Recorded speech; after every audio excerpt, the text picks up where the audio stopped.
Opa.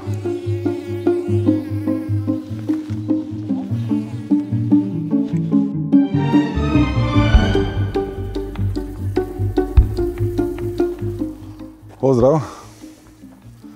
Ovo je vjerojatno jedan od onih letova za koje ne znaš je li dobra ideja prije nego što kreneš. Ali mislim da otprilike od traga znate prepoznat iconic Tulove Grede na Velebitu. Znači tu je ulaz u tunel Sveti Rok i ima jedan totalno cool gap gori koji bi bio zapravo prvi pravi gap ovog tipa koji bi proletio ako uspijem doći. Tu sam na nekom ogromnom platovu, koji ne znam šta predstavlja, vjerojatno je ostatak zemlje koja je iskopana iz tunela ili nešto. Misto je svemir, teški, i iskreno, dok gledam ovo, osjećam nekako ljuto strahopoštovanje prema Velebitu od uvijek, ali ovo je čak malo i zastrašujuće, do te razine da uz ovaj vjetar i to sve se pita je li ovo dobra ideja. Najvjerojatnije nije, ali kao kažu, nijedna dobra priča ne počinje sa naručili smo salatu, tako i ova, tako i ovo što god će se pretvoriti, sigurno ne bi bila jednako zanimljiva da se kaže ne, ništa od toga, sidam nazad do auto i dalje. Uglavnom, idemo napraviti setup tamo na ćošku da imamo bolji range. Pusa bok. Evo, mislim da sam dovoljno daleko i od Škode i od Greda, da je visibility bolji. Uglavnom, viš mi bar, ovo će biti.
Puna četvrta, dobijem sigurno još nekoliko minuta, trebaš jedan pogledat specs, da li je to izvedivo, da li je to preporučeno, vjerojatno nije, ali za ovo sasvim urednih 10 minuta, s tim da sletim malo prije, kao I'm chicken i ne želim gurat baterije do kraja. Sletim malo prije jer nisam skroz još uvijek opušten po pitanju toga da je guram do kraja, moram testirati negdje gdje mogu voziti, to bi recimo bilo idealno mjesto jer je ogromno i tako dalje, ali trenutno nema vremena. U svakom slučaju, ja i moj gear se polako kupimo. Još jedan pozdrav, ćao. Evo još jedna mala stvar. Uglavnom, vratim se s Velebita i mozak mi još uvijek radi 1000 na sat od ovog leta, baš je bilo full zanimljivo. Mislim da FPV Hrvatska je da nas ima nas koji letimo, ali ja znam jako malo ljudi koji lete. Pa ako je neko zainteresiran da odemo negdje zajedno letit, vi istražiš neku novu lokaciju ili općenito podružiti se i pričati o motorima, flight kontrolerima, ESC-evima, propelerima, baterijama, Joshu i Bardwellu, radiotransmiterima, o pocketu, bokseru, šta ja znam čemu već ne, uz nekav roštilj, nema pojma, i uz puno zujanja propelera, daj javite se pa da složimo nešto. Mislim da nas ima dovoljno da se možemo naći na nekoj ledini, ako ništa drugo utrkivati oko stabala. Ne moramo se rejsati, ne moramo ništa, možemo samo se hvaliti girom ili se pomoći jedan drugome da nešto iskonfigurira, postavi, da editira video, nemam pojma. Mislim da bi bila fora, da nas ima dosta, da nam je zemlja dovoljno predivna da možemo naći 1001 lokaciju u svakoj našoj županiji. Javite se pa da nešto složimo, mislim da bi to bila baš fora. Još jedan put pozdrav sa predivnog Velebita koji je onako gord. I pozdrav od nekakve teške nevere koja dolazi od gore. Aj bok! Uglavnom, prilikom povlačenja s lokacije, povratak na autoput, preko puta sam naletio na jedan ogroman bando od nekoliko zgrada. I onda smo ja i moj vapor rekli, alo, pa nismo džabe ostavili tu bateriju. Htio sam ići na Zrmanju, jer sam tamo već bio sa Avatom. Zrmanje mi je bilo predivno iskustvo, ali ovo nisam mogao propustiti. Pa ajmo ovo zajedno odraditi. Šta je? Malo prije sam na Velebitu sa prvom tesnom baterijom napravio opet svoju ultimativnu grešku, baterija full. Dobro, ali zašto nemaš signal? Zašto se radio neće spojiti po pizdići sad? Kako kreneš raditi nešto pametno FPV svijetu? Uvijek sranje. Ok, nakon nekog kraćeg nagovaranja, mislim da je bokser shvatio koji je naš problem bio i da sad možemo nastaviti sa planiranim letom. Uglavnom, sad ćemo zasinkat. Potrošili smo već nešto baterije, mislim da je lokacija prebolesna. Ćemo staviti veće rejte za freestyle.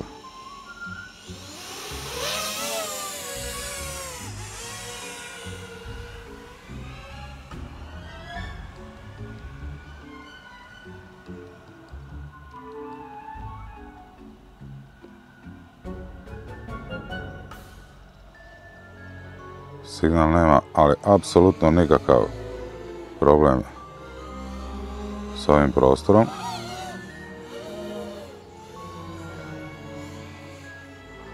Pa ćemo se tako skladno tome ponašati.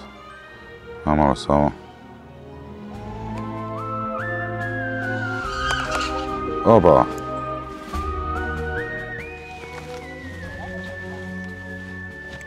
Da. Kao što ste vidjeli, trebalo jako kratko, ali treba će još kreće radi ovog sranja. Znači, od šarafija mi se fucking propeler, a nema više nijednu maticu ovdje. Ostale stvari se čine ok, osim onda je filtera. Ajmo vidjeti je li ispod sve ok. Beba. Čak se nije sašio malo. Evo, preporuka za filtere. Nije mu ništa. Malo se isprljio. Malo smo udarili frame-om. Ali ode mi matica. To je problem. Ostalo sve izgleda ok. Sad da imamo neku maticu, mogli bi nastaviti letiti s njim, ali pošto nemamo, onda ćemo vaditi Avatu. Najprije ćemo dvije. Za Avatu imam samo reći hvale.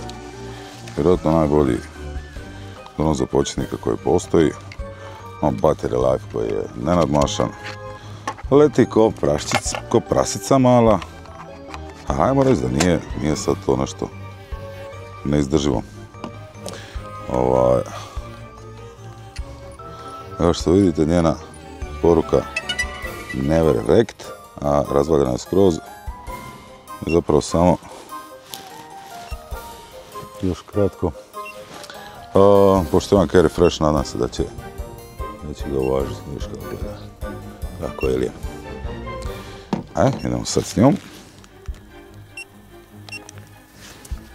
Kaže, letiš dok ima dronova.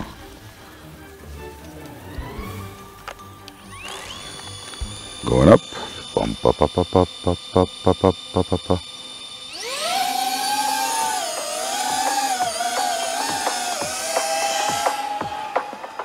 Viš kako pleše jadnica već.